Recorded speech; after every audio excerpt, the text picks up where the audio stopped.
Olá, pessoal. Hoje é sexta-feira, 29 de agosto de 2025, e nossos amigos Sir Larry Wilkerson e Larry C. Johnson estão de volta conosco.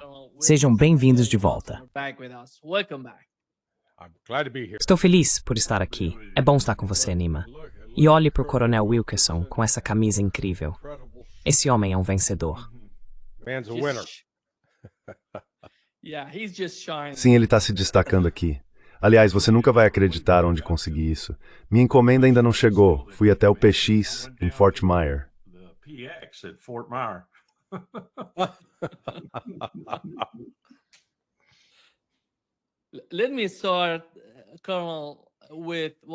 Deixe-me começar, Coronel, com o que Keith Kellogg postou ontem em sua conta no X. Ele disse que na noite passada, a Rússia lançou o segundo maior ataque aéreo da guerra, com 600 drones e 31 mísseis. Os alvos não foram soldados e armas, mas áreas residenciais em Kyiv.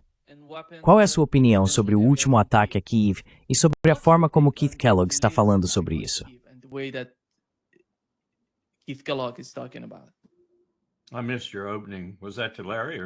Eu perdi sua introdução. Isso foi para o Larry ou para mim? Para você, Coronel. Ah, ok. Bem, para mim, isso só é explicável no sentido de que Putin está levando a sério o que está fazendo e ele continua fazendo. E ele está expandindo talvez um pouco para onde vai doer mais, em termos de Zelensky e seu apoio, do que apenas destruir o exército ucraniano no campo de batalha, que é seu principal objetivo. Então, não posso entrar na cabeça do Putin e ver por que ele está fazendo coisas assim. Mas essa seria a minha inclinação.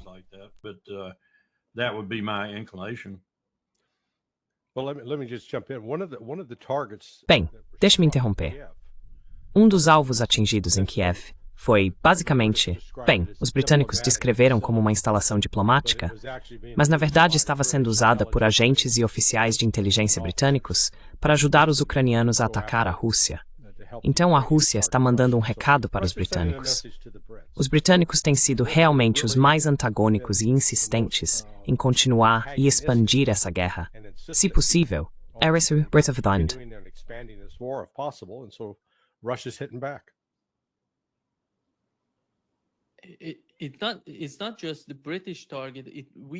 Não é só o alvo britânico. Tivemos a fábrica turca Bayraktar, que foi atingida, Larry. E o que foi aquilo? A Rússia está mandando um recado para a Alemanha?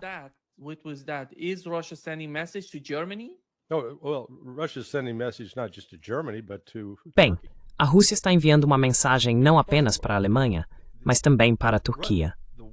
Sabe, de modo geral, o Ocidente interpretou erroneamente a paciência da Rússia como fraqueza.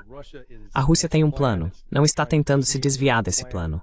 Está avançando com ele. Mas, de forma consistente, há várias entidades que o Ocidente está tentando usar para provocar a Rússia.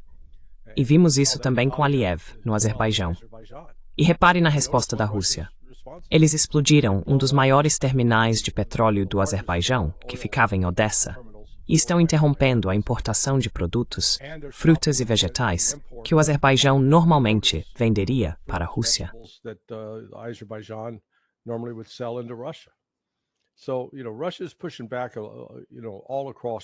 Então veja, a Rússia está avançando em toda a linha de frente.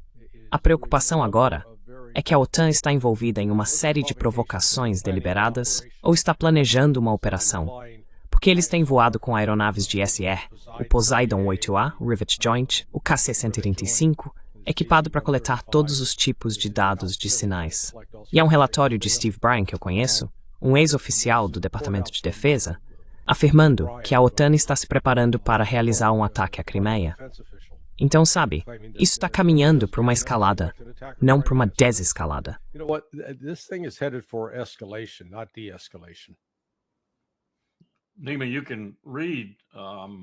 Nima, você pode ler algumas das demissões que acabaram de acontecer? A mais dramática sendo a da mulher não identificada, Nadia. Como indicativo de, e é assim que eu prefiro interpretar, não sei se deveria, mas prefiro, Trump ficando irritado, Tulsi ficando irritada com algumas das coisas que ainda estão acontecendo com os Estados Unidos, apoiando a Ucrânia, e ainda mais com o que aconteceu até agora em apoio à Ucrânia. Eu também colocaria a demissão do diretor da DIA nessa categoria. E uma das maiores coisas que acho que os deixou irritados foi a mentira sobre as baixas. Mentiras ou simplesmente péssimo trabalho de inteligência. Quero dizer, agora temos quase certeza de que o total de baixas russas está em torno de 300 mil, talvez um pouco mais, e para os ucranianos, chegando a 1,5, 1,6, talvez até 1,7 milhão. Então houve realmente informações manipuladas, pessoas completamente incompetentes, ou ambos.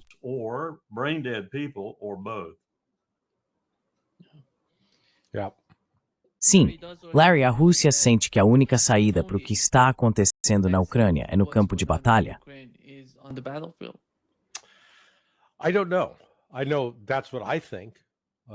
Eu não sei.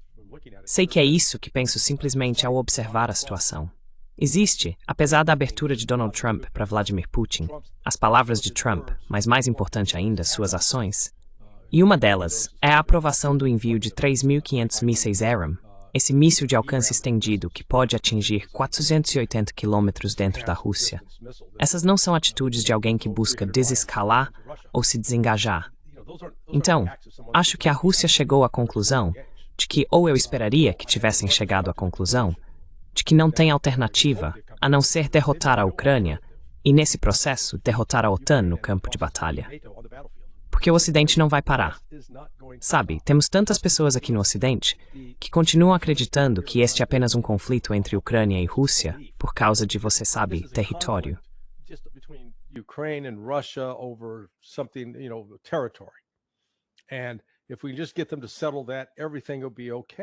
E se conseguirmos que eles resolvam isso, tudo ficará bem. Os Estados Unidos não têm nenhum interesse em que a Rússia permaneça intacta, unida ou produtiva. O Ocidente quer destruir a Rússia. Talvez não digamos isso abertamente todos os dias, mas esse é o plano. Não consigo chegar a outra conclusão ao observar o que temos feito. Não é só o Trump. Acho que muita coisa acontece sem que o Trump sequer seja informado, e ele só fica sabendo depois.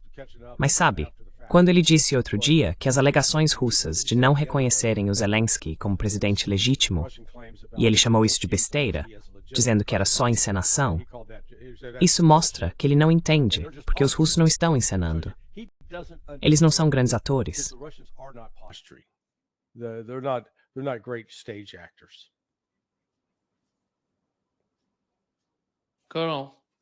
Bom para ele. Como você vê a dimensão disso? Você acha que é maior? Como Larry mencionou, eu também sinto idem. Qual é a sua opinião?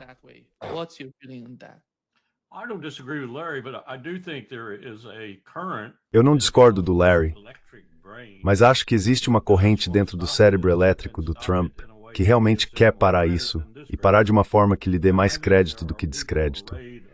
E acredito que há pessoas ao redor e atrás do Trump, e pessoas muito poderosas que também estavam ao lado e atrás do Biden, que não querem que isso aconteça, exatamente como o Larry disse. E curiosamente, eu acho, e isso é fruto de uma pesquisa que fiz na última semana, em conjunto com outro grupo do qual faço parte, que existem 50 a 60 milhões de dispensacionalistas nesse país. 50 to 60 million dispensationalists in this country. We call them fundamentalists. And their Nós os chamamos de fundamentalistas. E a interpretação deles sobre os russos é que eles são os soldados do anticristo. E ignorar essas pessoas é um risco para nós. Essas pessoas conquistaram muitas das partes mais importantes do nosso Congresso, parte do Poder Executivo e algumas pessoas na Suprema Corte, na minha opinião ponderada. O Opus Dei, por exemplo, acredito que esses grandes interesses não necessariamente concordam religiosamente com essas pessoas. Eles têm uma interpretação diferente sobre o fim dos tempos, o arrebatamento e todo o resto desse lixo, mas estão adeptos a eles.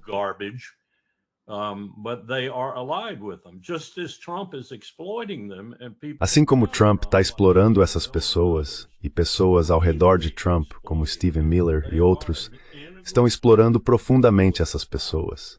Eles são uma parte integral do poder político deles. E quando você tenta explicar por que muitos americanos parecem ter uma aversão vívida, até mesmo um ódio pelos russos, acho que é preciso investigar um pouco isso e ver de onde vem. Eu não ficaria surpreso, por exemplo, se parte da ira de Lindsey Graham não viesse disso. Eu sei que a ira de Ted Cruz vem disso, porque, como sabemos pela entrevista com Tucker Carlson, Ted Cruz baseia suas decisões de política de segurança no Antigo Testamento. E é realmente sobre isso que estamos falando.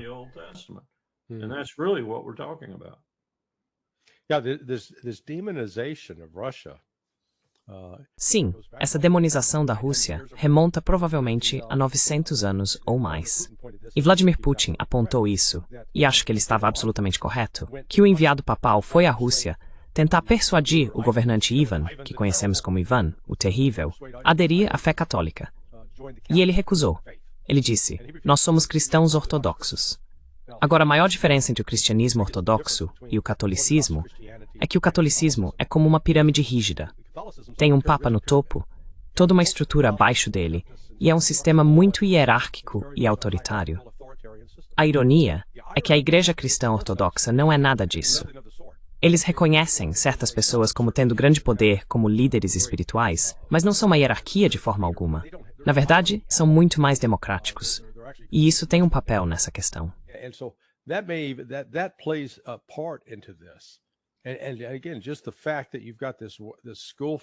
E novamente, só o fato de existir essa bobagem da Bíblia Scofield, que retrata a Rússia como o anticristo, quando se você fizesse uma pesquisa entre os países do mundo, perguntando quais têm mais cristãos declarados, quais têm mais cristãos frequentando cultos religiosos, a Rússia estaria no topo. Ela já superou os Estados Unidos. E mesmo assim, temos que odiá-los, porque eles são contra Deus. Aí você para e pensa, qual país no mundo passou mais tempo matando pessoas em outros países nos últimos 30 anos, em violação ao mandamento não matarás? Esse país seríamos nós, os Estados Unidos.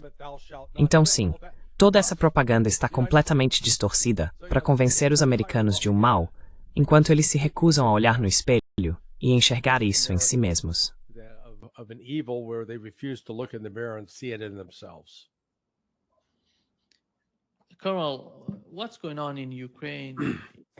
Coronel, o que está acontecendo na Ucrânia parece ser mais do que apenas um problema local entre a Rússia e a Ucrânia.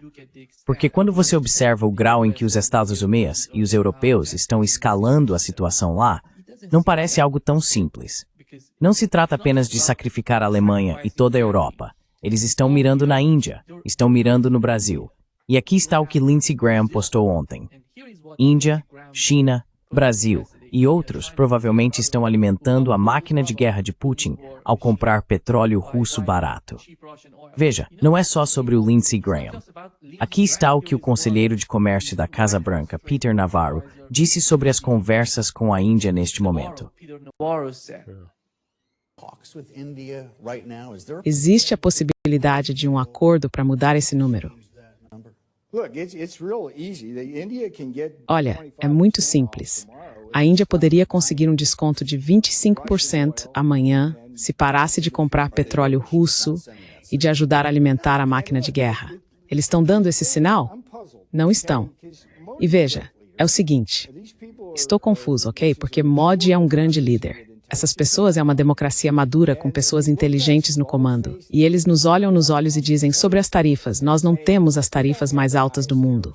Quando na verdade tem. Não há disputa sobre isso se você olhar os números.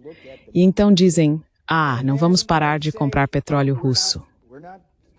Agora, o que isso significa? Quero dizer, falamos sobre isso, mas vale a pena falar novamente para seus espectadores.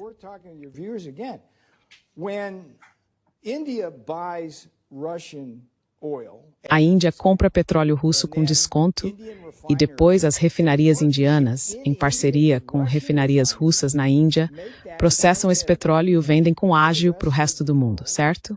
A Rússia usa o dinheiro que recebe para financiar sua máquina de guerra e matar mais ucranianos. E então o que acontece em seguida, claro, é que a Ucrânia vem até nós e a Europa e diz, nos deem mais dinheiro.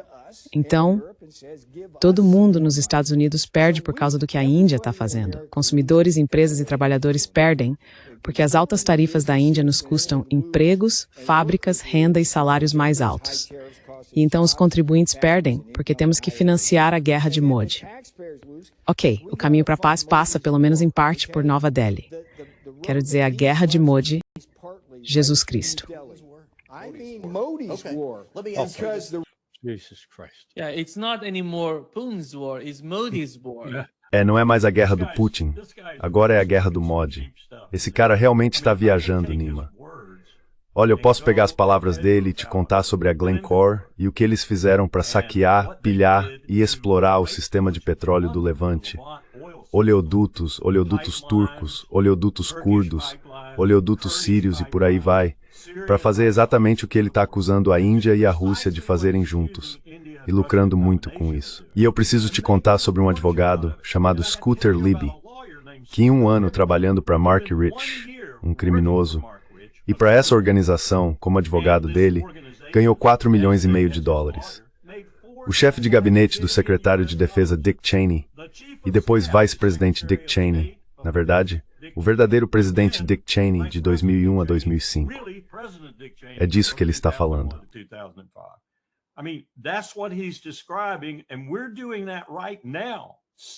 E estamos fazendo isso agora mesmo, ainda sem Mark Rich por perto. Deus o tenha, ele morreu.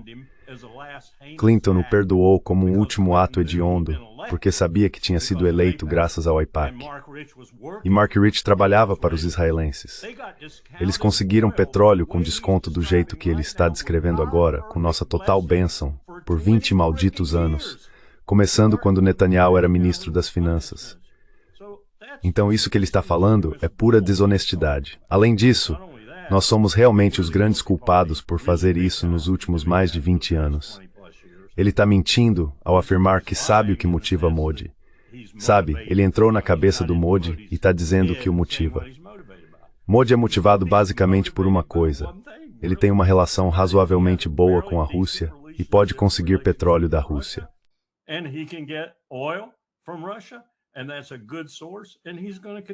E essa é uma boa fonte. E ele vai continuar fazendo isso enquanto precisar de petróleo, o que ainda vai durar bastante tempo. Quero dizer, só de ouvi-lo já me deixa enjoado. Porque ele age como se estivesse nos dando uma revelação, tanto do ponto de vista econômico, quanto do petróleo, da Índia, da Rússia. Ele acha que está nos trazendo uma revelação, mas não está nos trazendo revelação nenhuma. Deixe-me sentar com você e contar o que Mark Rich fez e o que ainda estamos fazendo. E adivinha o que a Turquia está fazendo com esse oleoduto de Ceyhan, permitindo que enviem esse petróleo para Israel. Erdogan aparece e faz discursos contra os palestinos e depois envia centenas de milhões de barris de petróleo para quem está fazendo isso. Esse é o mundo em que vivemos. Desculpe, Sr. Navarro, você acabou de entrar nele.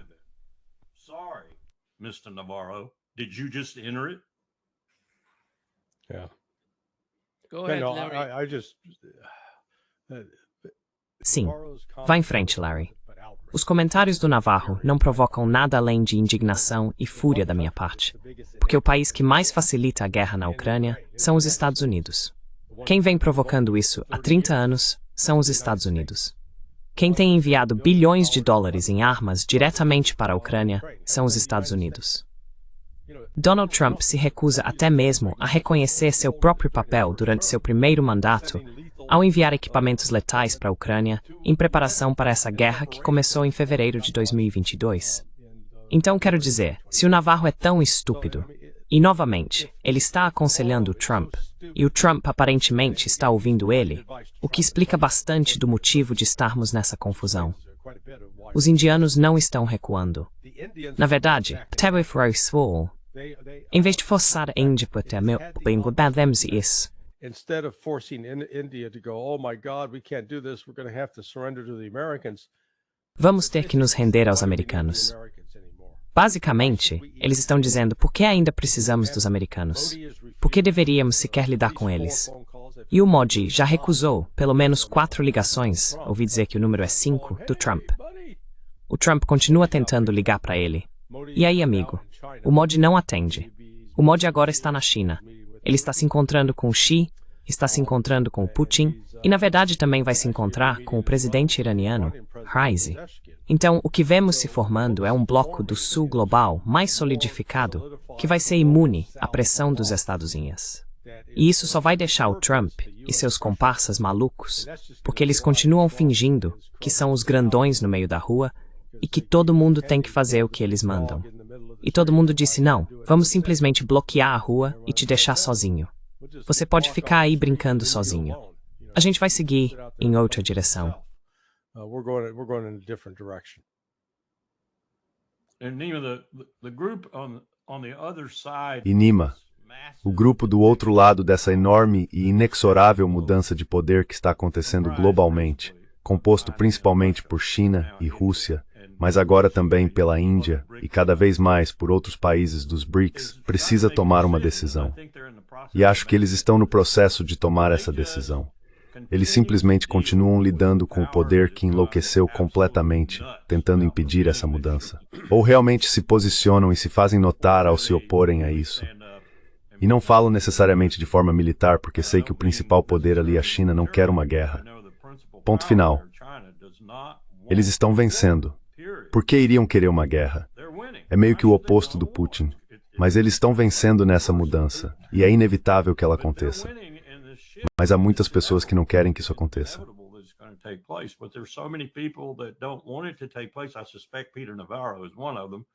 Suspeito que Peter Navarro seja um deles. E eles estão usando Ucrânia, Geórgia, Moldávia, Romênia, você escolhe. Donahu queria usar Kaliningrado. Estamos usando tudo isso. Em breve será o Ártico, talvez em breve uma guerra renovada no Irã. Tudo isso para conter esse movimento. E eles vão perceber, a ponto de entenderem que não vamos desistir. E então, eles vão ter que começar a fazer coisas como a Índia está fazendo, como o Brasil provavelmente vai fazer ainda mais, e como outros países do mundo vão fazer, solidificando seu poder por trás dessa mudança e trabalhando em tudo, desde um novo sistema monetário até um sistema internacional totalmente novo. E vamos acordar uma manhã e seremos a única parte de fora.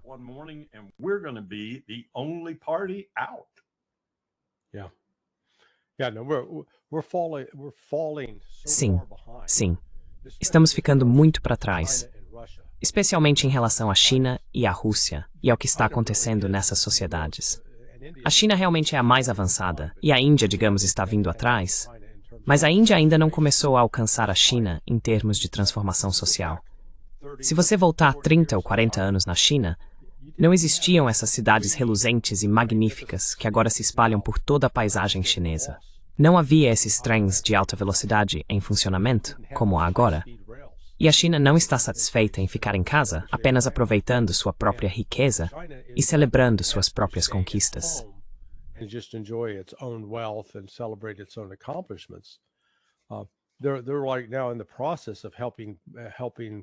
Eles estão agora no processo de ajudar o Brasil e o Peru, e talvez eu acho que a Bolívia possa estar envolvida. Eles vão construir uma ferrovia trans-sul-americana, assim como temos a ferrovia transcontinental nos Estados Unidos, que foi construída na década de 1860. Eles vão passar pelas selvas do Brasil e pela floresta amazônica. Mas uma vez criada, de repente você introduz algo muito novo no mundo. E os Estados Unidos continuam fingindo que a China é apenas uma economia falsa e um governo falso, que está à beira do colapso, que a qualquer momento vai desmoronar. E sabe, esse tipo de auto-engano vai nos colocar em apuros.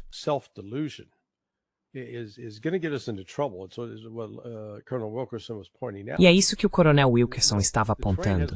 Que sabe, o trem já saiu da estação e nós ainda estamos sentados ali olhando para o lado errado dos trilhos, esperando o trem chegar. E veja, não estamos conquistando amigos.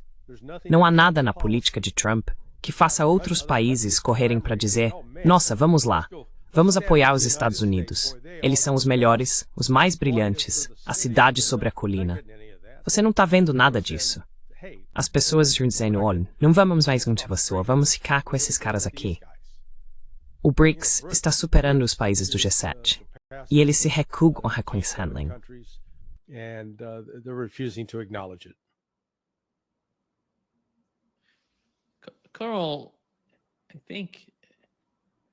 Carl, acho que quando olhamos para a Ucrânia, a grande questão é o que há na Ucrânia que eles não estão dispostos a abrir mão. Porque veja, o que eles têm na Ucrânia para de alguma forma salvar? Não há exército na Ucrânia, não há sociedade, a economia está destruída, não sobrou nada para salvar. É preciso encontrar algum tipo de solução para isso. Ou você vai para o outro lado, ataca a Índia, o Brasil, a China, com tarifas, com o que você tiver geopoliticamente para atacá-los. Então você tem dois tipos de mentalidade. Por que eles precisam ir contra essas grandes, de certa forma, superpotências para salvar algo na Ucrânia que não existe? In order to save something in Ukraine that doesn't exist. You're talking about something that Você está falando sobre algo que, na minha opinião, pelo menos, e sempre pensei assim, é insignificante comparado à grande mudança sobre a qual estou falando que está acontecendo, exceto pelo fato de servir como um ponto demonstrativo na oposição a essa mudança agora, assim como o Irã pode ser em breve. Se você leu o artigo do Anatol Lieven ontem, ou anteontem, acho, foi um artigo muito bom, falando sobre a situação da Grã-Bretanha, França e Alemanha, economicamente falando, e até certo ponto, politicamente falando. O que venho dizendo o tempo todo é que os governos vão mudar. Eles vão mudar devagar. Eles vão mudar de acordo com seus sistemas liberal-democráticos realmente anacrônicos. Eles são péssimos, especialmente na Alemanha. Eles não conseguem líderes que representem a maioria do seu povo. Ponto final.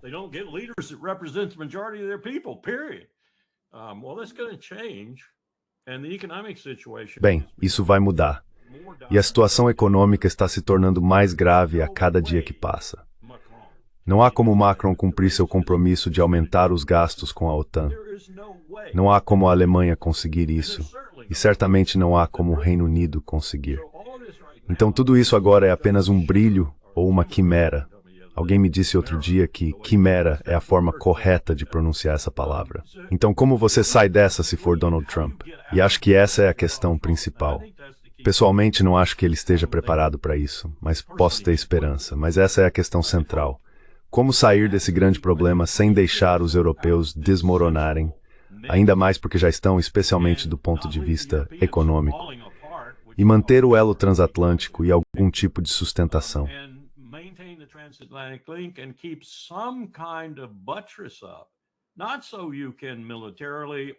Não para que você possa, militarmente, ou com sanções, ou ambos.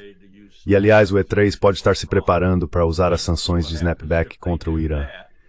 Espere para ver o que acontece se eles fizerem isso. Essas pessoas estão simplesmente quebradas. Estão quebradas, todas elas, mas principalmente Grã-Bretanha, França e Alemanha.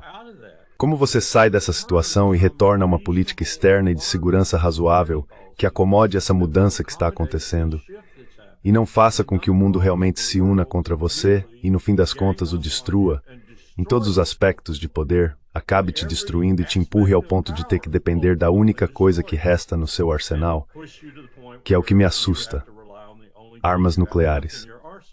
E é para lá que estamos indo. É para lá que estamos indo.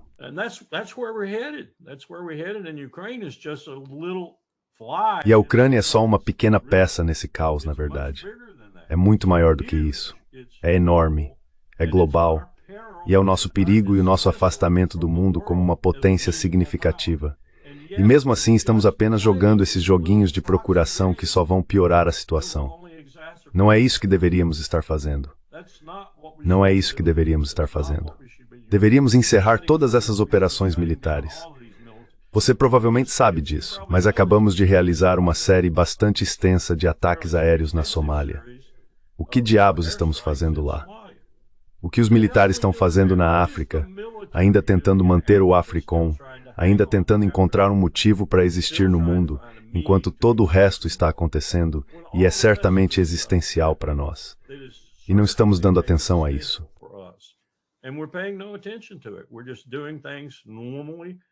Estamos apenas fazendo as coisas normalmente, fazendo o que os jornais dizem que devemos fazer, o que a mídia diz que devemos fazer. Esse não é o jeito de administrar um império de forma alguma, a não ser que você queira levá-lo à ruína, rapidamente à ruína. E é isso que estamos fazendo. A Ucrânia é apenas um exemplo disso. Já é difícil o suficiente sair dessa situação se você realmente não estiver determinado a sair. Se você realmente estivesse determinado, olhe, volte e veja, eu gostaria que você passasse o vídeo. O que Trump disse: eu resolvo isso em 24 horas. Eu conheço o Putin, eu resolvo isso em 24 horas. Me desculpe, senhor presidente. Você alguma vez cumpre suas promessas? Você alguma vez corresponde às suas expectativas?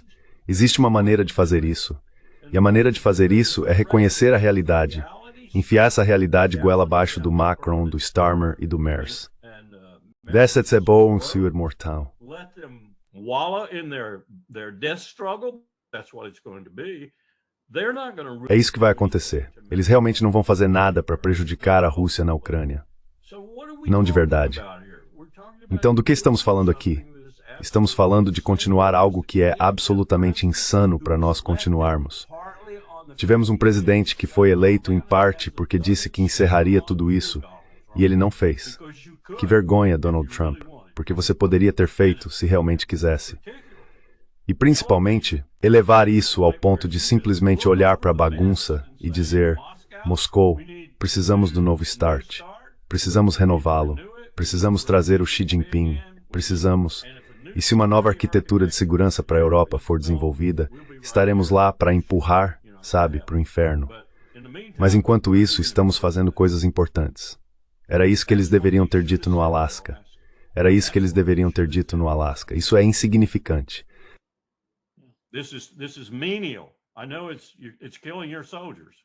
Eu sei que isso está matando seus soldados, Sr. Putin.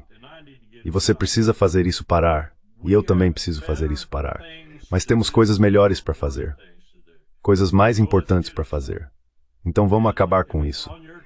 E se for nos seus termos, eu sou suficientemente grande para deixar que seja nos seus termos. E se você precisa que Zelensky saia, vamos tirar Zelensky. Eu tenho uma sensação, simplesmente sinto nos ossos, que a Tulsi demitiu um monte dessas pessoas porque elas eram responsáveis pela Ucrânia.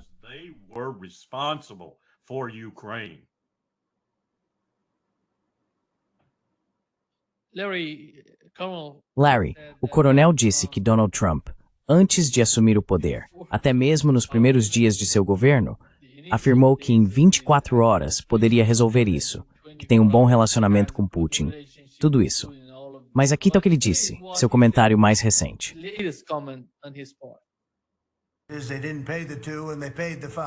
Eles não pagaram os 2 e pagaram 5. E como você sabe, estamos vendendo uma quantidade enorme de equipamentos para a OTAN. Não estamos gastando dinheiro, estamos ganhando dinheiro. Mas eu não quero falar sobre ganhar dinheiro. Quero falar sobre o fato de que não estamos mais envolvidos no financiamento da Ucrânia, mas estamos envolvidos em tentar parar a guerra ou as mortes na Ucrânia. Então estamos vendendo mísseis e equipamentos militares, milhões e milhões, e no final bilhões de dólares, para o pessoal da OTAN. Somos muito amigáveis e temos um ótimo relacionamento, mas foi uma viagem incrível. Então eles estão financiando toda a guerra. Nós não estamos financiando nada. Acho que é um ponto importante a ser destacado, porque muita gente não entende isso. Agora eles podem conseguir esse equipamento, se isso for verdade. Eles podem conseguir esse equipamento daqui a 5 a 7 anos, porque nós não o temos.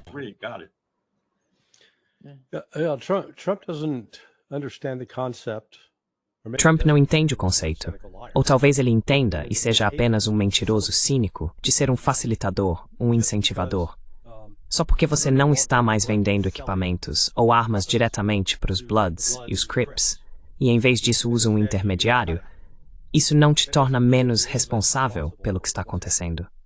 E apresentar isso novamente como uma atividade lucrativa é simplesmente risível, porque a realidade fiscal dos Estados Unidos é que...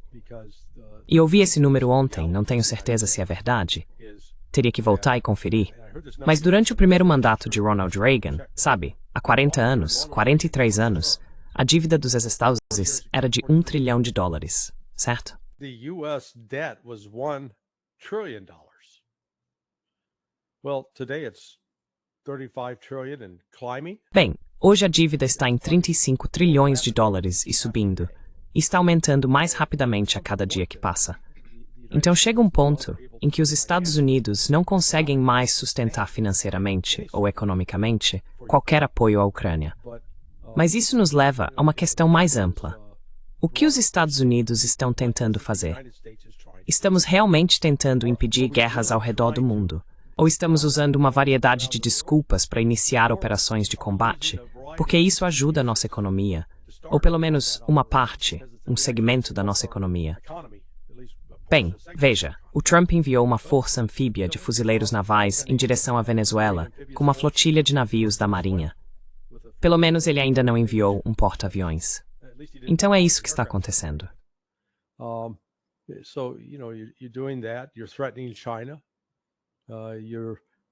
Você está ameaçando a China. Como o Larry apontou, vocês estão conduzindo campanhas de bombardeio operadas por militares agora na Somália. Então, de modo geral, acho que estou cada vez mais convencido de que o Trump não está realmente no comando. O Trump aparece de vez em quando para passar algum recado, mas há algo mais amplo, mais profundo e mais sombrio que está guiando a política dos Estados Unidos como um todo. Quero dizer, aquele acordo de paz entre Azerbaijão e Armênia foi um exemplo disso. Não partiu do Trump. Isso veio da CIA. E quando a CIA está envolvida em algo assim, novamente, não é para construir paz e prosperidade no mundo.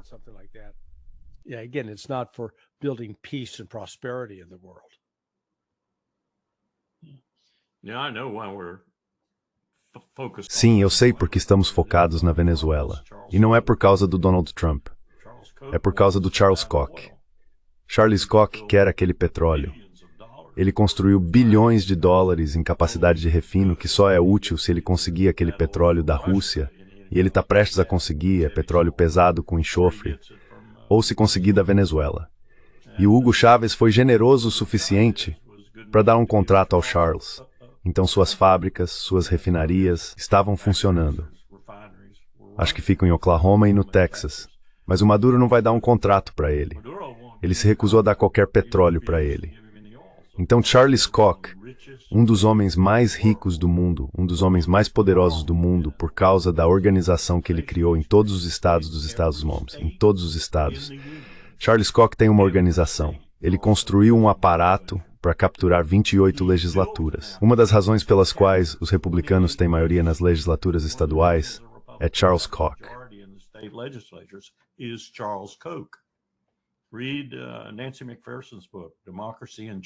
Leia o livro da Nancy McPherson, Democracia e Mudança.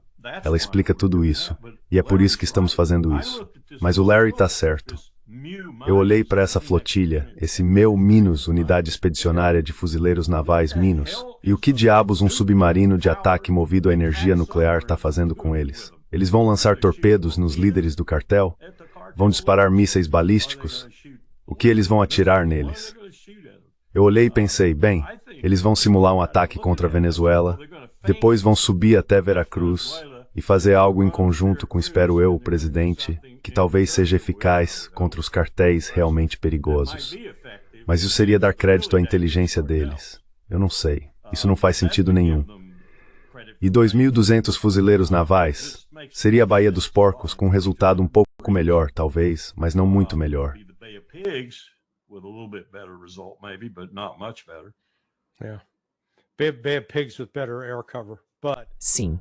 Baía dos Porcos com melhor cobertura aérea, exceto que não há cobertura aérea. Eu sei. Tentar levar uma força de fuzileiros navais pela estrada desde a costa, onde fica o aeroporto, até Caracas. Eles poderiam chegar lá eventualmente, mas sofreriam enormes baixas. Talvez a cobertura aérea seja o famoso F-35 VSTOL, e talvez alguns Ospreys, se conseguirem chegar sem cair. Eu não sei o que eles estão fazendo. Como profissional militar, não saberia dizer o que eles estão fazendo.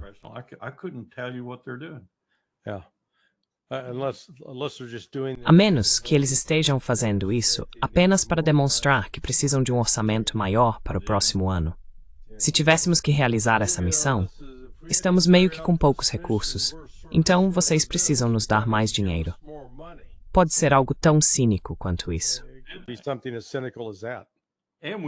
E poderíamos fazer o comentário, acredito que seria um comentário pertinente, de que não há um porta-aviões lá, porque não temos um para colocar lá.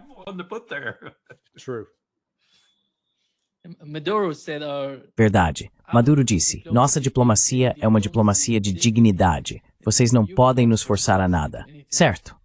Coronel, quão importante é a Venezuela neste momento específico e esse tipo de movimento? Eles estão de alguma forma tentando intimidar a Venezuela ou realmente querem fazer alguma coisa?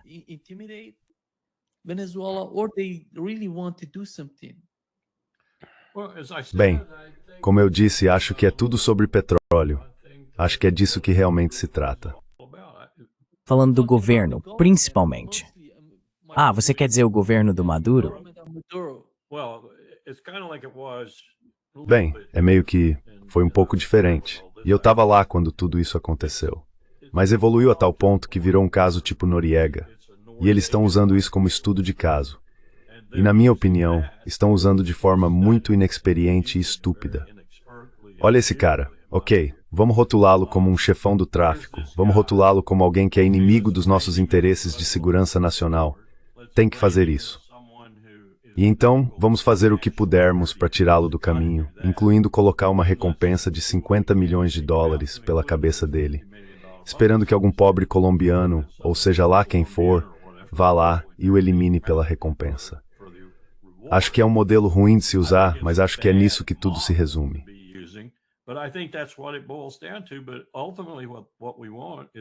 Mas no fim das contas, o que queremos é o petróleo.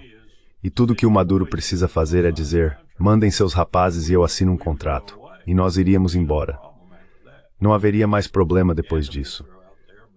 Talvez soltássemos alguma propaganda, mas não haveria nenhum interesse real nas gangues, nos terroristas e em todo o resto das pessoas das quais o Maduro supostamente está no comando. E pelo que entendo dos meus contatos, ele provavelmente tem muito menos a ver com tudo isso do que, por exemplo, Noriega teve, com certeza, ou até mesmo a Colômbia tem. Então, sabe, escolha o motivo pelo qual estamos fazendo isso. Acho que o Larry está tão perto da verdade quanto qualquer um.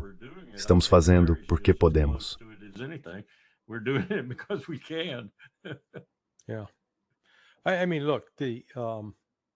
Sim, quero dizer, veja, é uma política tão estúpida.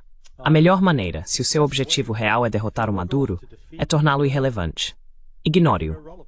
Não o trate como se fosse uma pessoa séria. Em vez disso, ao fazer isso, você eleva o status do Maduro não só dentro da Venezuela, mas em toda a América Central e do Sul.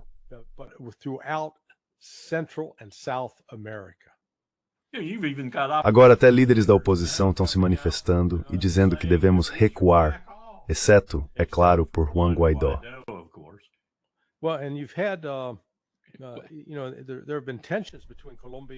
Bem, e você sabe, já houve tensões entre a Colômbia e a Venezuela no passado? Exceto que agora a Colômbia está dizendo, eles estão movendo seus soldados para a fronteira com a Venezuela, também como uma demonstração de apoio à Venezuela. Então isso tem o potencial de realmente, mais uma vez, prejudicar os Estados Unidos de uma forma que vai dificultar nossa atuação naquela região. Apesar de, você sabe, reivindicarmos aquilo como nosso território sob a doutrina Monroe. É uma acusação ridícula, de qualquer forma, retratá-lo como um grande chefão do narcotráfico. A cocaína é produzida e processada na Bolívia e na Colômbia.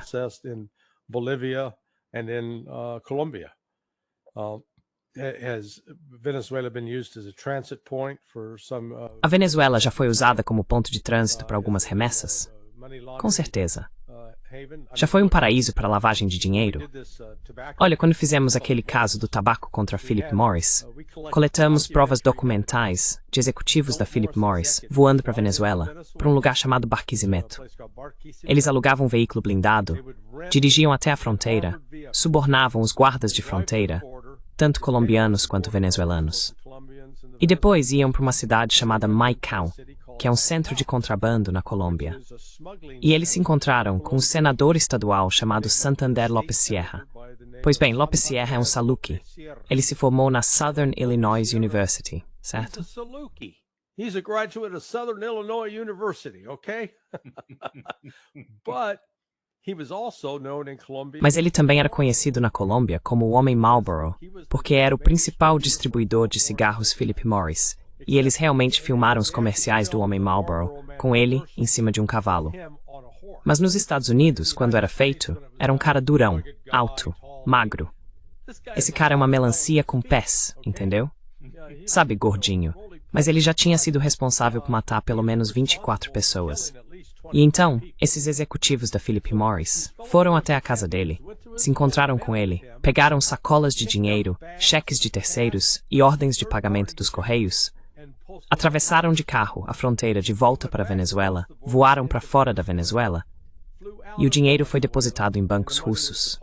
E eu tenho os registros bancários aqui, a cerca de 1 metro de mim. Meu ponto com isso é só mostrar que é assim que o mundo real funciona nesse universo de narcóticos e corrupção.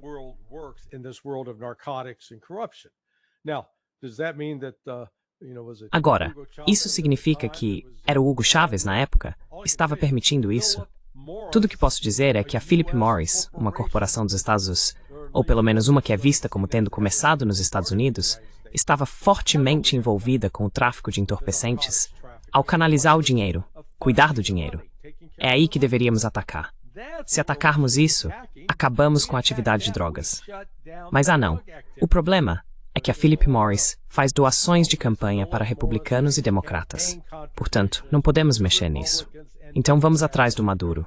Eis o que o Maduro deveria fazer. Ele deveria começar a doar para candidatos republicanos e democratas ao Congresso e aí estaria livre. Deixaríamos ele fazer o que quisesse.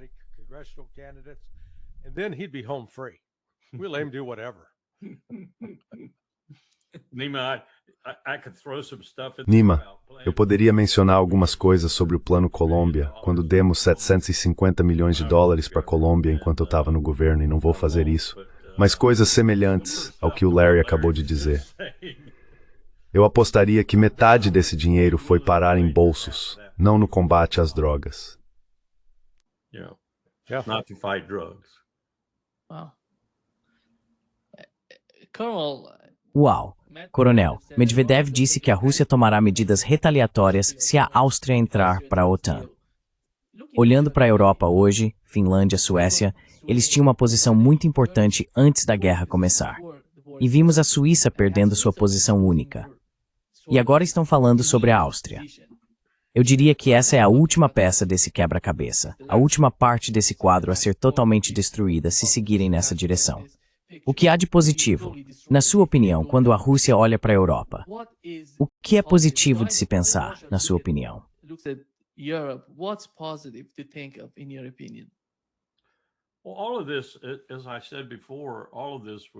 Bem, tudo isso, como eu disse antes, foi um grande plano que, pelo menos na minha opinião, não começou com George W. Bush. Acho que provavelmente começou com Bill Clinton. Mas quando chegou a George W. Bush e Dick Cheney, tornou-se uma operação de inteligência muito coerente que usou uma nova metodologia que era basicamente não fazer mais ações diretas com a CIA ou forças paramilitares. Fazer o que precisava ser feito por meio de ONGs, por meio da USAID, do AIR, do NDI e de outras organizações semelhantes. O que fizemos foi passar de forma muito metódica pela Europa, comprando futuros secretários-gerais da OTAN, começando por Stoltenberg, e comprando governos. E eles não eram necessariamente eleitos pela maioria de seu povo, porque fizemos um estudo muito sofisticado dos processos em cada um dos países, como fizemos, por exemplo, em Ohio, na Califórnia e em outros lugares, para os nossos próprios processos eleitorais.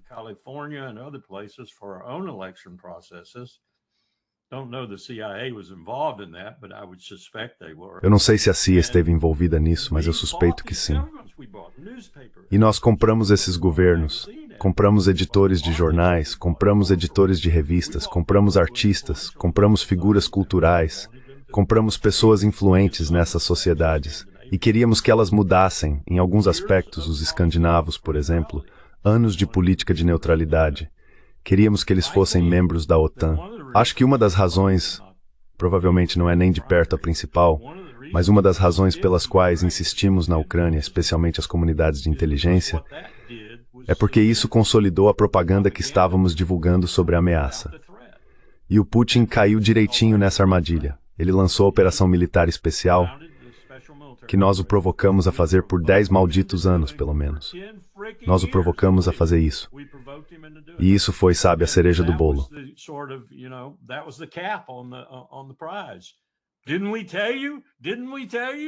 Não dissemos a você. Não dissemos a você. A Guerra Fria não acabou. Só mudou a figura lá em Moscou. Ainda existe uma ameaça, até mesmo uma ameaça pior. Então venha para a OTAN. E funcionou. Funcionou. Conseguimos pessoas que você jamais imaginaria. Em 1992 e 1993, quando estávamos conversando seriamente com os russos sobre eles serem membros da organização política e, no fim das contas, da aliança militar, quando estávamos conversando, não sonharíamos que alguém tentaria convencer os países europeus que não eram membros da OTAN a, de repente, se tornarem membros da OTAN, ou ao longo do tempo se tornarem membros da OTAN. Para incluir, como você disse, acho que nosso objetivo era todo o complexo. Todos que saíram de trás da cortina de ferro, por assim dizer, todos que eram ex-membros do Pacto de Varsóvia, ou até mesmo uma cópia razoável disso, íamos conquistar politicamente e colocá-los na OTAN.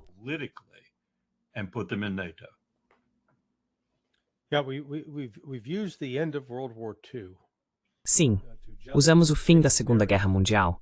Criamos uma narrativa baseada no que a União Soviética fez no final da Segunda Guerra Mundial para doutrinar o Ocidente a acreditar que o Império Comunista Soviético tinha a intenção de dominar e conquistar o mundo.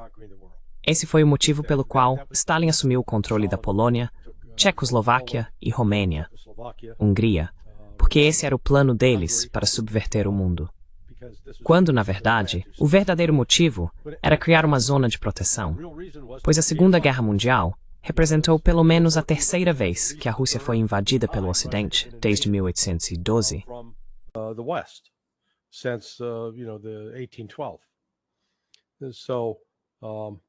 Não se esqueça do Príncipe Nevsky antes disso, inclusive.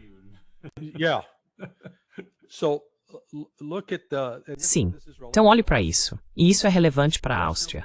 A Rússia estava lá, eles ocuparam a Áustria, Viena.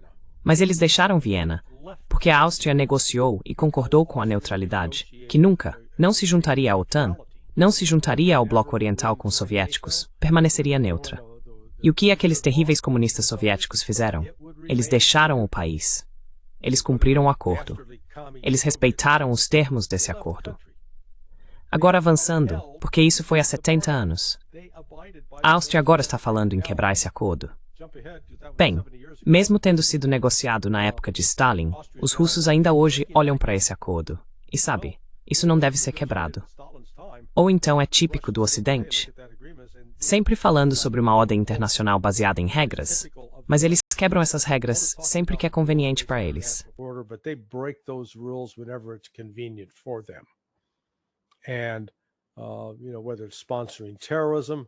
E você sabe, seja patrocinando o terrorismo, pegando alguém como Al-Jolani, Muhammad Al-Jolani, transferindo para o poder como presidente, mudando seu nome, colocando de terno, raspando sua barba, cortando o cabelo e fingindo que ele não é um cara que incentivava seus seguidores a decapitar pessoas, matar cristãos, matar alauítas, matar xiitas.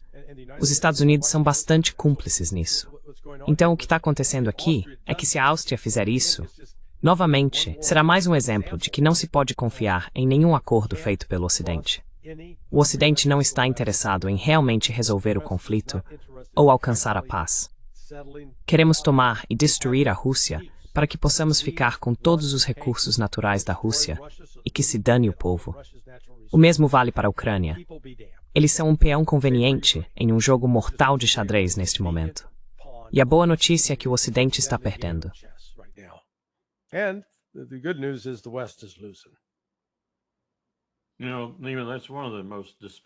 Sabe, Nima, essa é uma das coisas mais desprezíveis sobre ambos os conflitos em Gaza, que é tão descaradamente assim, mas também sobre a Ucrânia.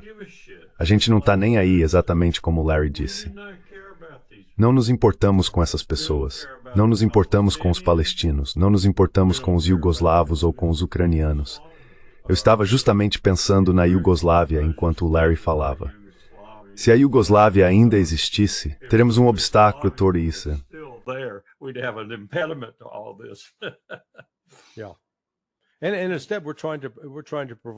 Sim. E em vez disso, estamos tentando provocar uma guerra lá. Veja, isso é, volte na história americana, no século XIX. Eu esqueço o nome desse coronel do exército dos Estados Unidos. Ele também era um pregador itinerante, mas acho que foi no massacre de Sand Creek, onde massacraram nativos americanos. Ele estava matando mulheres e crianças, e ficou famoso por dizer, lenjas viram piolhos. Então, você sabe, essa matança e a desumanização desses, entre aspas, selvagens, infelizmente, é algo que faz parte da cultura americana há tempo demais. Talvez seja um legado vindo da Europa, principalmente da Grã-Bretanha, porque os britânicos também praticaram condutas igualmente cruéis em lugares do seu império ao redor do mundo, inclusive na Índia e na China. Colonel, people who are Não conseguia menosprezar as pessoas como os britânicos. Quero dizer, nós terríveis, para eles. E a Índia foi horrível nesse aspecto. Eles eram camponeses, na maioria dos casos, eram seus escravos. Colonel, for those people who still Para aquelas pessoas que em Kiko e Sam acreditam em ter reputação, que a Europa pode se salvar do que está acontecendo, elas estão pensando nos antigos estados austro-húngaros junto com a Sérvia. Eles podem fazer algo a respeito.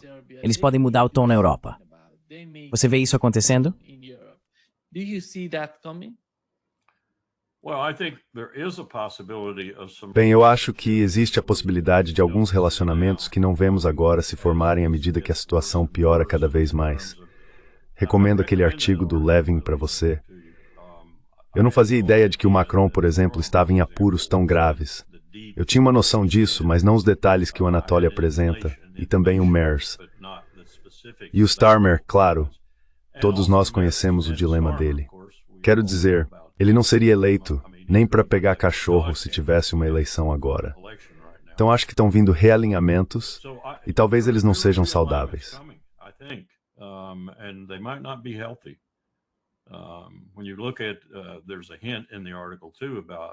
Quando você observa, há uma dica no artigo também sobre a proeminência do AfD na Alemanha atualmente.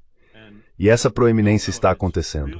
Não sabemos se está realmente ocorrendo no que você poderia chamar de extremo-direito no centro ou em outro lugar, mas está acontecendo às custas da coalizão atual. Esse poder não está apenas escapando da coalizão atual, está indo predominantemente para o AfD. Todas essas coisas vão causar alguns realinhamentos significativos. Eu acho que o que eles fazem é brincar com fogo.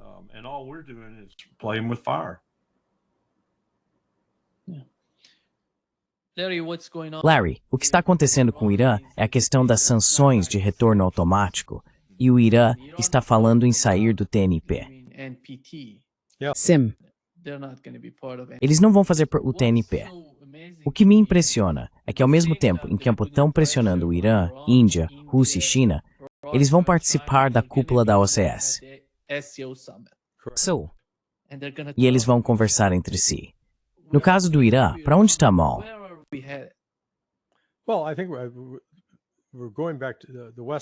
Bem, eu acho que o Ocidente quer voltar a entrar em guerra com o Irã. E, novamente, eles estão pisando em um terreno muito instável em relação às suas suposições sobre as capacidades do Irã. Ainda existem, e eu poderia te indicar vários analistas aqui no Ocidente, que acreditam que o Irã está a um empurrão do Ocidente de ter um regime colapsado, que o Ayatollah não consegue mais se manter no poder, que a escassez de água significa que o Irã não vai sobreviver. Bem, você sabe, o Irã acordou depois de 22 de junho.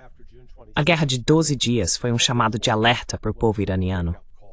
Então, na verdade, vamos dizer que foi em 25 de junho que eles realmente disseram, ok, precisamos mudar.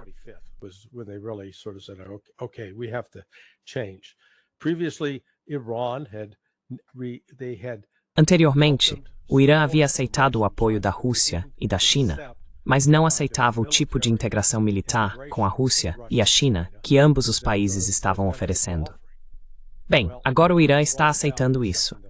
Parece que o Irã corretamente está. Sabe, fui entrevistado na Press TV outro dia e disse, olha, sei que o Ayatollah não está pedindo meu conselho, mas se eu fosse vocês, expulsaria a IAEA agora. E não teria mais nada a ver com essa organização internacional, porque ela só foi usada para espionar vocês, para coletar informações, para que pudessem matar seus cientistas. Esta não é uma instituição internacional benigna. É simplesmente uma ferramenta das agências de inteligência e está sendo usada para fins muito nefastos.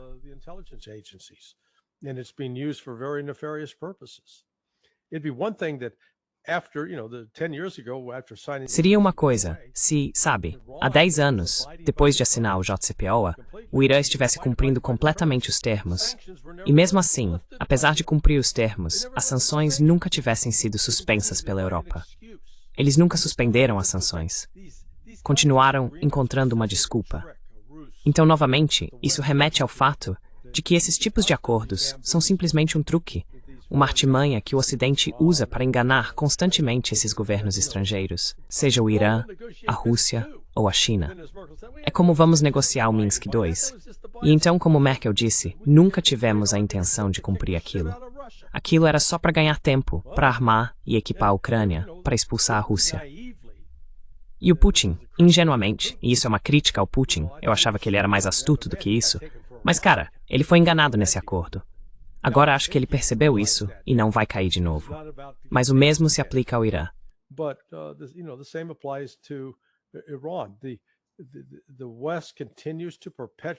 O Ocidente continua perpetuando a mentira de que o Irã é a principal força desestabilizadora no Oriente Médio. Mas não é o Irã que está bombardeando o Líbano, bombardeando a Síria, bombardeando o Iêmen. Isso é Israel. Israel não fica apenas em casa. Sai e mata pessoas repetidamente em outros países. Eles afirmam que o Irã é responsável pelas mortes causadas por terroristas que apoia. Bobagem. Os números simplesmente não sustentam isso. Israel, mais uma vez, tem muito mais sangue nas mãos. O assassino, o desestabilizador, o terrorista é o Estado de Israel, na minha opinião. Absolutamente. Então isso é, você sabe aquele acrônimo da internet? Sabe? F-A-F-O. Descubra. F-O. Find out. I guess the clean version is fool around, find out. Acho que a versão mais leve é brinque com fogo para ver o que acontece. Se Israel decidir tentar atacar o Irã novamente, acho que poderíamos muito bem estar testemunhando o fim do Estado israelense. Porque o Irã está em posição de impor uma derrota a Israel, da qual Israel não pode se recuperar, mesmo com a ajuda dos astronautas. Ou Israel corre o risco de tentar usar uma arma nuclear. Mas, novamente, se você usar uma arma nuclear e matar um monte de iranianos, tudo o que vai conseguir é garantir que, nesse ponto, as nações do BRICS se unirão. Eles vão impedir isso. Não se pode permitir que a situação fuja do controle dessa forma. Mas veja, estamos em tempos perigosos e não vejo isso melhorando. E Donald Trump, em vez de ser um agente da paz, é um agente da guerra. Donald Trump, instead of being an agent of peace, is an agent of war. Carl, não consigo colocar de forma melhor do que isso. Se eu fosse iraniano, como já disse várias vezes, eu estaria construindo uma bomba e faria isso o mais rápido possível. Eu trabalharia em turnos de 24 horas e construiria uma bomba. E apresentaria isso como um fato consumado da melhor maneira possível. A simulação por computador hoje em dia é quase tão boa quanto o teste real. Mas, se você quiser testar, os norte-coreanos ensinaram como ir fundo e testar. E os norte-coreanos provaram que é possível ir fundo e testar. E nem mesmo o grande Satã, os Estados Unidos, saberia disso. Isso torna a situação ainda mais perigosa. E como Larry disse, eu não duvidaria nem um pouco que Netanyahu, se encontrar em uma situação realmente desesperadora, pelo menos ameace, se não use uma arma nuclear. E então, como Larry também disse, aí acabou o segredo, santo Deus. Entramos em um novo mundo.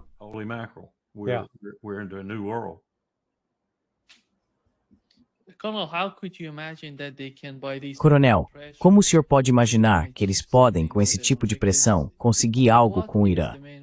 Qual é o principal motivo para essa retomada de sanções, toda essa pressão?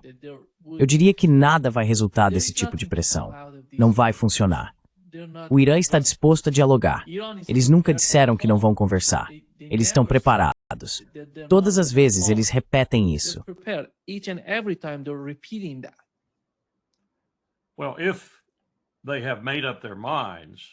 Bem, se eles já tomaram uma decisão. E quando digo eles, quero dizer que Netanyahu é o principal agente, claro. Mas ainda assim, nós estamos logo atrás dele. E os europeus, como os estados vassalos que fingem ser, estão conosco e até fazendo coisas provocativas para ajudar e facilitar o que queremos fazer. Estão todos juntos nisso. Todos querem uma guerra. Agora, ontem eu vi que o E3, as pessoas que estiveram muito presentes, por assim dizer, durante o processo do JCPOA, incluindo Alemanha, Reino Unido e França, e outros na Europa estavam reconsiderando a ideia de implementar rapidamente as sanções de snapback e o que isso poderia significar.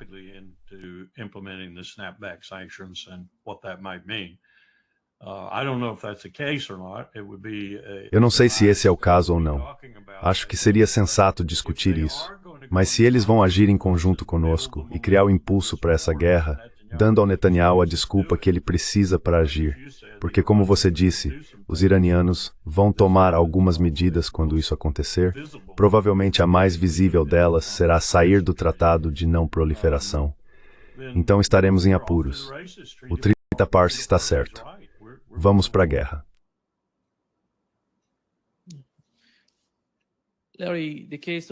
Larry, no caso de Gaza, Israel atacou um hospital em Gaza e depois atacou novamente para matar jornalistas.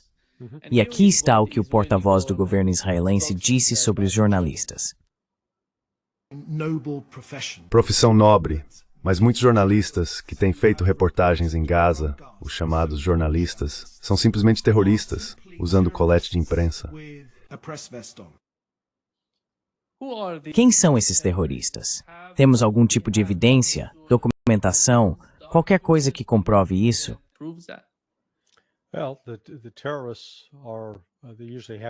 Bem, os terroristas geralmente usam pins da bandeira de Israel em suas lapelas.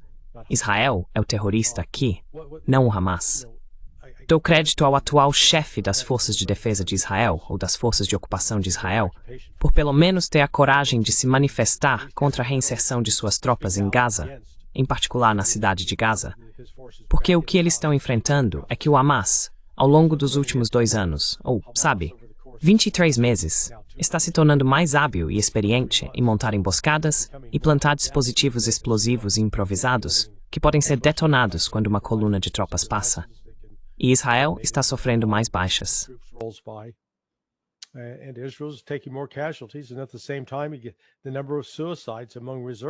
Ao mesmo tempo, o número de suicídios entre os reservistas está aumentando. Israel não pode sustentar isso. E o que é tão horrível nisso é que eles estão matando tantos palestinos no processo, ou os deixando morrer de fome. Mas, novamente, esse pesadelo pode ser facilmente interrompido. Os países fora de Israel simplesmente precisam impor um embargo total. Nenhum produto exportado para Israel, nenhum produto importado de Israel. Fechem Israel. Se você os fechar economicamente, eles não podem continuar com essa loucura. Mas você sabe, até agora, nem mesmo Rússia, Índia ou China estiveram dispostos a suspender o comércio e tomar medidas tão fortes. Talvez eles façam isso. Mas não estou otimista. I'm not optimistic, though. Eu acrescentaria isso, sabe? Existe uma arrogância incrível nas forças de defesa de Israel. Pelo menos essa tem sido minha experiência com eles. E essa arrogância diz: não me importo com o que aconteceu com vocês no Iraque e no Afeganistão, América. Isso não vai acontecer conosco porque somos melhores que vocês. E vocês sabem disso. E vamos provar. Então eles não acham que o tipo de coisa que aconteceu conosco no Afeganistão e no Iraque, com insurgentes aprendendo o que podem fazer e fazendo cada vez melhor e trazendo sofrimento para você, seja possível com eles. Eles estão descobrindo que não é bem assim. Eles não são perfeitos. Eles não são o exército que pode enfrentar qualquer coisa, como o Larry disse.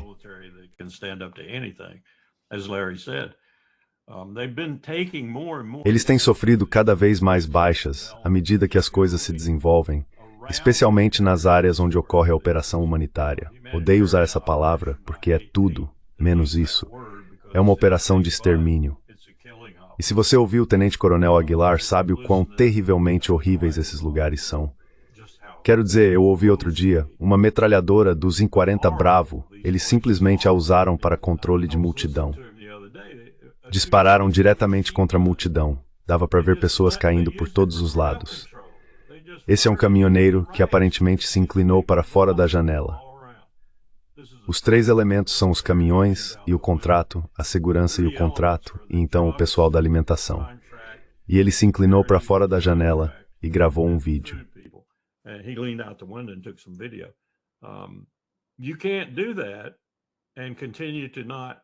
Você não pode fazer isso e continuar sem perder pessoas na sua própria força por suicídio, deserção, ou seja lá o que acontecer. E ao mesmo tempo aumentar a animosidade e a resistência dentro do inimigo que você está tentando derrotar. Se eles entrarem na cidade de Gaza, vão sofrer baixas horrendas, e acho que eles sabem disso. Mas também acho que houve algum tipo de, pelo menos pareceu, despertar em parte da liderança de que talvez o que estavam fazendo não fosse certo. E acredito que há pessoas realmente questionando suas consciências na liderança das FDI e dizendo, meu Deus, tenha piedade. Olhe o que fizemos e veja o que ainda vamos acabar fazendo aqui em Ramallah e na cidade de Gaza.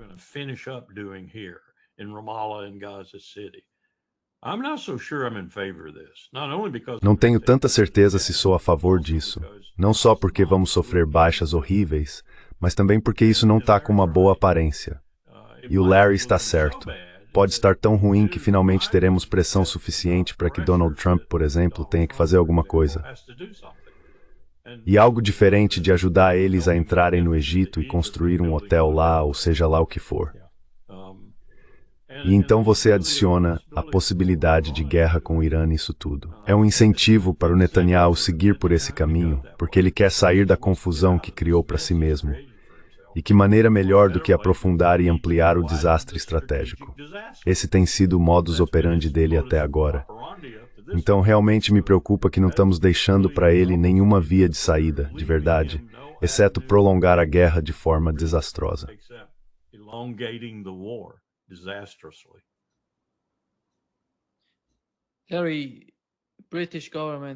Larry, o governo britânico e o governo da Armênia estão em processo de assinatura de uma parceria estratégica. O que o Reino Unido quer da Armênia?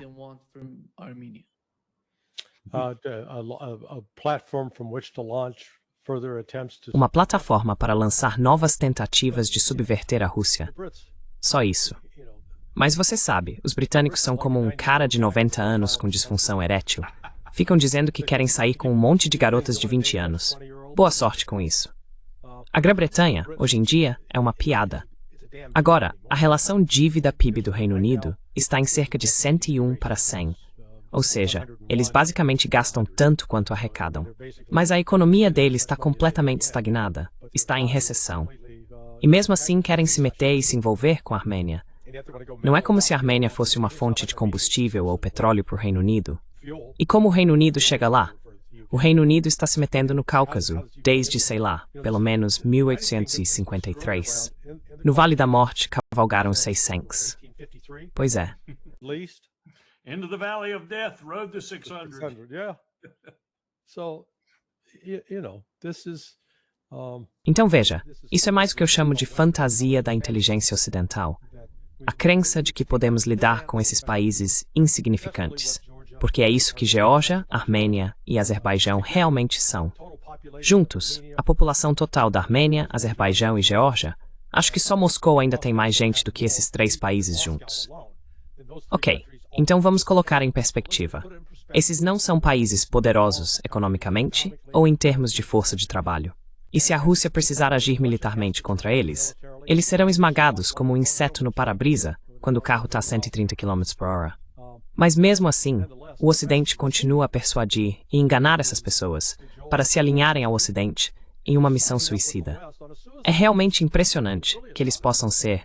Sabe, o Pashinyan na Armênia pode ser tão ingênuo, pode ser enganado dessa forma. Mas você sabe, está acontecendo.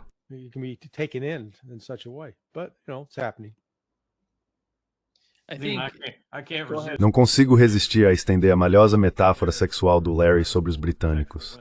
O que eles fazem agora, esses velhos, é espiar por uma janela fornecida pelos ZIN como voyeurs, assistindo ao sexo. Sim, é. Então agora isso no Richard Show X-Cinema. Só para adultos. Aviso. Aviso.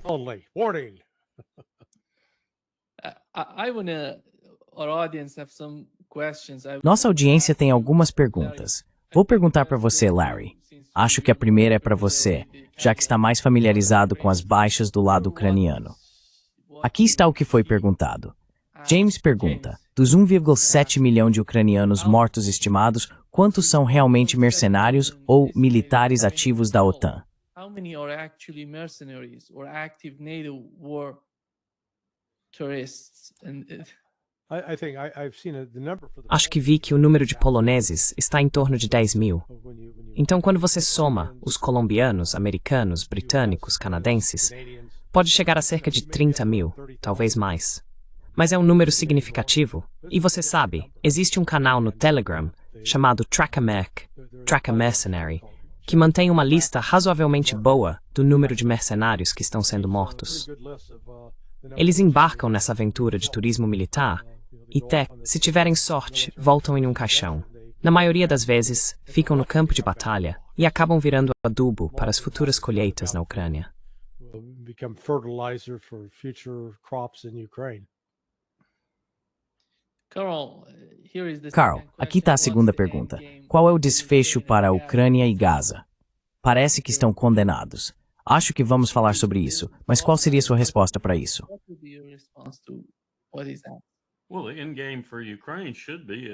Bem, o objetivo final para a Ucrânia deveria ser, como disse Sergei Lavrov, que eles sejam neutros.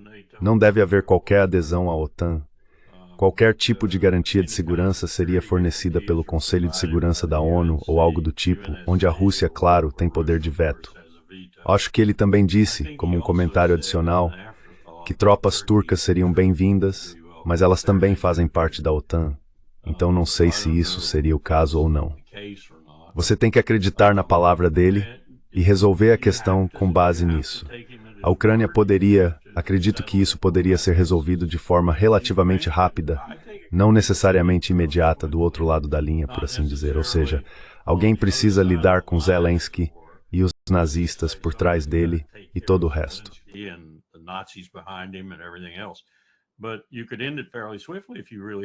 Mas você poderia acabar com isso de forma relativamente rápida se realmente tivesse coragem e realmente quisesse acabar com isso, sem se importar com o que os europeus fariam. E acho que eles recuariam e não fariam muita coisa. Primeiro, por causa das dificuldades econômicas, eles não têm muito dinheiro para agir. E segundo, porque os estados não estariam com eles. E eles não parecem querer fazer nada realmente sério sem os estados. Então, não acho que seja um grande desafio encerrar isso. O desafio pode ser manter a paz depois de encerrar, porque os ucranianos vão atrapalhar, de forma consistente e constante eles vão atrapalhar, a menos que realmente eliminemos aquele elemento na Ucrânia que apoia esse tipo de situação.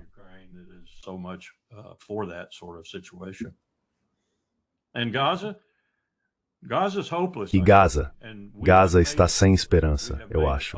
E fomos nós que a deixamos sem esperança. Tornamos a situação completamente desesperadora, porque não vamos recuar do que estamos fazendo. Essa é a minha opinião, com Israel. Estamos fazendo o que estamos fazendo com Israel. Não é Israel que está fazendo isso conosco. Isso parece confuso. Existem dois, bem, não dois, mas existem dois. Sim, há pessoas que são compradas e pagas. Não há dúvida quanto a isso. Isso facilita e suaviza as coisas para ambos os lados. Mas eles estão fazendo. Lindsey Graham está certo quando diz que, se eles não estivessem fazendo, nós teríamos que estar fazendo. Você preferiria que fosse assim? Ele disse isso no plenário do Senado. E eu acho que isso é verdade, eles têm sido isso.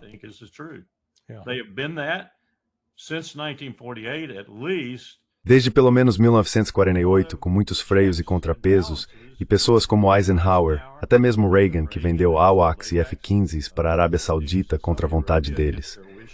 Reagan, que acabou por detê-los no Líbano. H.W. Bush, que os forçou a entrar no processo de paz e acabou não sendo reeleito porque eles apoiaram Bill Clinton. Muito obrigado. Agora penso que Ross Perot estava trabalhando para o lobby judaico quando entrou na disputa e tirou 5% dos votos de H.W. Bush. Foi assim que eles ficaram irritados com H.W. Bush.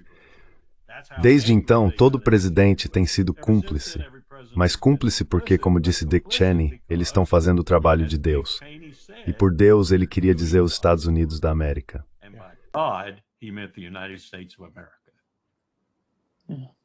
Sim. Larry, aqui está o que está acontecendo na Venezuela.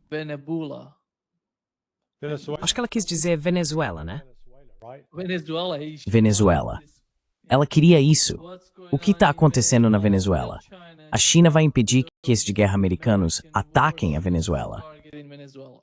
No, China's not going to do anything militarily there. Não, não. A China não vai fazer nada militarmente lá. Eles vão deixar os Estados Unidos se queimarem sozinhos. E depois vão comprar uma caixa de pipoca, sentar e assistir enquanto os Estados Unidos tentam apagar o fogo, batendo a própria cabeça com um martelo. Então, sabe, tenho certeza de que os chineses estão por aí provavelmente dizendo: será que os americanos podem ser tão estúpidos? Não, não, eles não fariam isso. Mas algum daqueles chineses ou chinesas que poderiam ser vindicados diria: viu, eu disse que eles eram idiotas. Quero dizer, é como outro dia quando você viu o Trump dizer: 600 mil vistos para estudantes chineses. Sim, vamos tirá-los daqui. Por que ele fez isso? Bem, o motivo é que no início do ano, quando estavam impondo restrições a estudantes estrangeiros, isso era direcionado à China.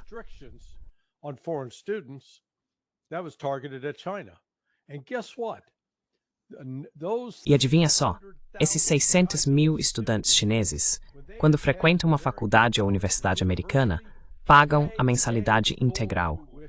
Eles são uma fonte de receita para essas instituições acadêmicas. Existe um ótimo canal no YouTube chamado Inside China Business, de um americano chamado Kevin Wamsley, que está atuando lá há 15 anos. Mas o canal dele está no ar desde maio de 2024. Ele já fez pelo menos 2 programas diferentes sobre esse tema em relação aos chineses. Não só pela ausência deles nessas universidades, mas pelo menos 30 a 40 faculdades e universidades americanas vão fechar por causa da perda econômica. É por isso que Trump fez essa reversão. Os lobistas da K Street que trabalham para essas faculdades e universidades, foram até ele e disseram: "Oh, senhor presidente, o senhor está nos matando aqui." Sim, todos vieram atrás de nós depois do 11 de setembro, Nima. Quero dizer, tivemos o presidente da Universidade do Texas, tivemos gente da Cal State, todo tipo de pessoa veio até nós porque revogamos todos os vistos de estudante.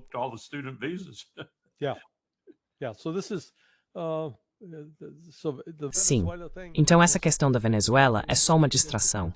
E se o Trump for burro o suficiente para entrar nessa, olha, isso só vai acelerar o fim da presidência dele. Só isso.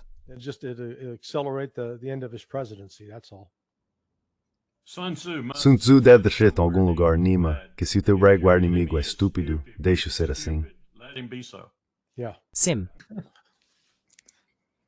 Na minha opinião, a China está simplesmente aproveitando o que está acontecendo com os Estados Unidos. Eles estão tentando descobrir o que diabos estamos fazendo.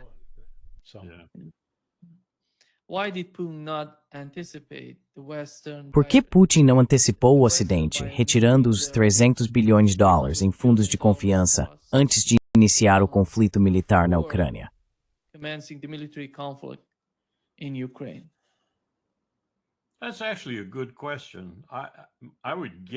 Essa é realmente uma boa pergunta.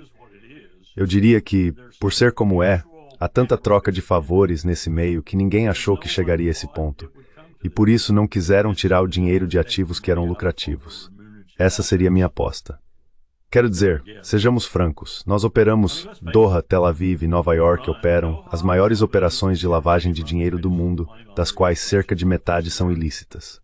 E não é só o BCCI. Uma bag sem exames blows restrict banks that you and I both know the names of.